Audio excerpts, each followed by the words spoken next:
less dependent on the US at the same time as being their partner. We don't want to end up in a situation where somebody can turn off our economy on a tap almost. And Well, that's easy, and I know that whatever I'm gonna say right now, Pierre Poilievre is gonna say it in the video, but we need to unleash our resources. Like we need to become less energy dependent on the US. So we need to have more trade deals with Asia, with Europe, right? Like we have incredible energy potential in Canada. Like if we repeal the bill C-69 and get the new pipeline going that will bring the oil from Alberta to New Brunswick, where we can ship it overseas, we can make incredible amount of money. The same with the LNG plants. Like LNG plants, if we approve them, look, what's going on in Europe? Uh, they're very dependent on Russia for oil and gas, right? Natural gas. So if we're able to even 10% of their needs, if we're able to fulfill the 10% of the European needs with our oil and natural gas, we're going to help them to become less dependent on Russia, which eventually will help defund the war in Ukraine. And how it's going to help Canada, other than it's going to improve our economy, is that we're not going to be dependent only on US. Like obviously, it's good to be a trade partner with our neighbor. The logistic of that is super easy for Canada, right? Super beneficial, and obviously, you're going to restore all of these relationships we have with the US, but we need to look somewhere else as well, because even if let's say these next 3 years with President Trump, even if it was peaceful and great relationships and everything, you don't know who's going to be the next president. You don't know what's going to change again, right? So you don't want to put all of your eggs in one basket. But anyway, that's my opinion, and now let's listen to Pierre Poilievre. that's where we are right now. We have to build pipelines for sure. Our single biggest export is oil and gas. If you add gas, it's by far orders of magnitude our biggest net export. But unfortunately, 100% of our gas goes to the Americans. About 95% of our Yeah. oil goes to them. And that is a function of not having any way to get it off to tide water. We have now one pipeline that has just started chugging westward. Still some of that oil, though, actually goes to California.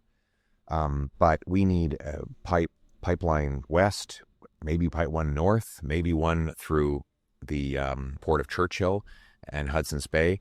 And I would ideally like to have an east-west pipeline. So I intend to get these shovel-ready zones to create a national energy corridor with pre-approval for pipelines. Second thing is LNG. We're the fifth biggest supplier, but we're selling it for $4 to the Americans when we could be selling it for 14 to the That's Europeans and a ridiculous. similarly high price to the Asians. Now, you get gas overseas, you have to liquefy it and put it on a ship. So you need these big liquefaction plants that compress and cool the gas into a liquid. We have an enormous advantage there too, because our cold weather makes it Cold weather, 25% yeah. cheaper to liquefy. Liquefaction is obviously a function of cooling things down. So then the second thing is it's 11 days to ship to Asia from BC. It's 20 days from the US Gulf Coast. So again, another massive advantage over the Americans. Yeah. The final advantage is we have this abundance of hydroelectricity. The Americans don't have enough electricity to serve their existing demand, let alone to power more industrial activity. We do. We're net exports of electricity, and we can produce even more. The biggest infrastructure project in Canadian history is LNG Canada in Northwest BC, approved by Harper, facilitated by First Nations Chief Ellis Ross, who's my candidate in that area. $40 billion. This is by far the biggest project. Put this into perspective. There were 18 of these projects on the table back in 20. There comes another of my points. Like Canada provided almost $20 billion to Ukraine. For what? Like, I understand we're trying to support Ukraine, and there's nothing bad about that, obviously, right? But it was money that was provided without any requirement of dealing about the peace, which to me is just ridiculous. Like, we're even the bank gives out the loans for some purpose, right? With some conditions and everything, and somehow we just send the money to Ukraine, being like, here's the money. That's all. Like, you don't have to negotiate about the peace. We're just going to support you. To me, this is ridiculous. And now think, if obviously we wouldn't invest all of those 20 billions. Obviously, there's still some money that needs to go for aid to Ukraine, right? But let's say 15 billions. If we decided, instead of sending all 20 billions to Ukraine, if we decided to invest those 15 billions into the LNG plants or this pipeline, and then ship either natural gas or oil and gas to Europe, which would help with dependency of Europe on Russia's natural gas and oil, which would eventually lower the funding of the war. Because right now, every gallon of gas Europe buys, the money goes to Russia, right? And Russia might use the money to fund the war, which they're definitely using the money to fund the war.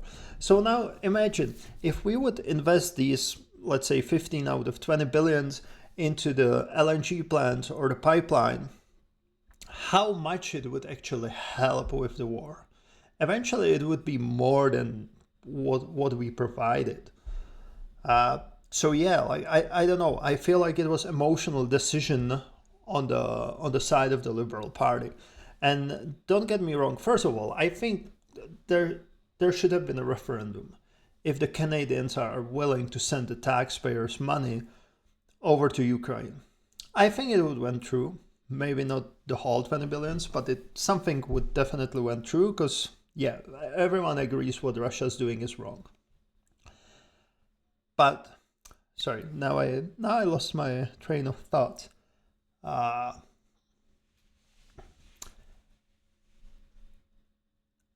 Damn, what was I talking about?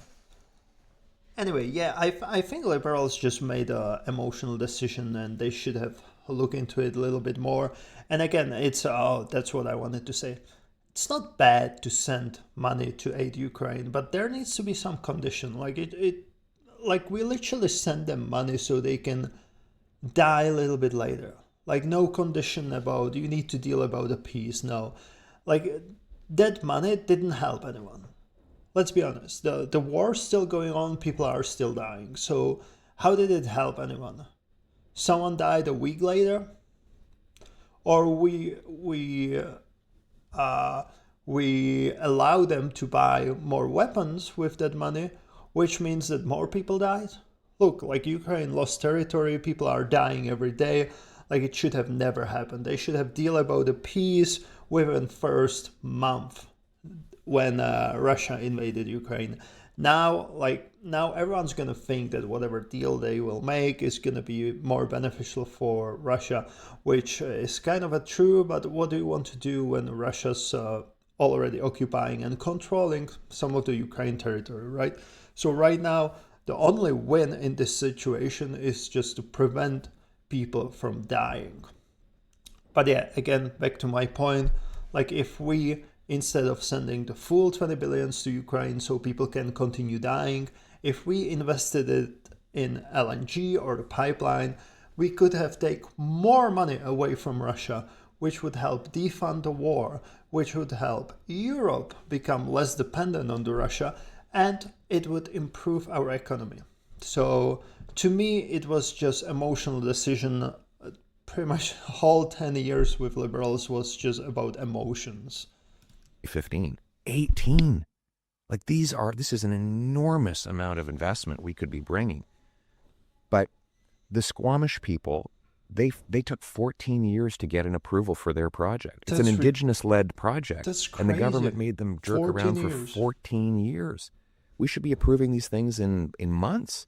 And then Yeah. the coastal First Nations in BC would become literally the richest people in the world, exporting our gas overseas to Asia. And then in the East Coast, we could do it out of Saguenay, out of Newfoundland, potentially out of the Maritime provinces, and go around the Americans and say to them, you don't want our gas? Fine, we'll sell it to the Europeans and then the Asians. Yeah. We'll make a heck of a lot more money doing it. Yeah, no, definitely. I can't more than agree. Um,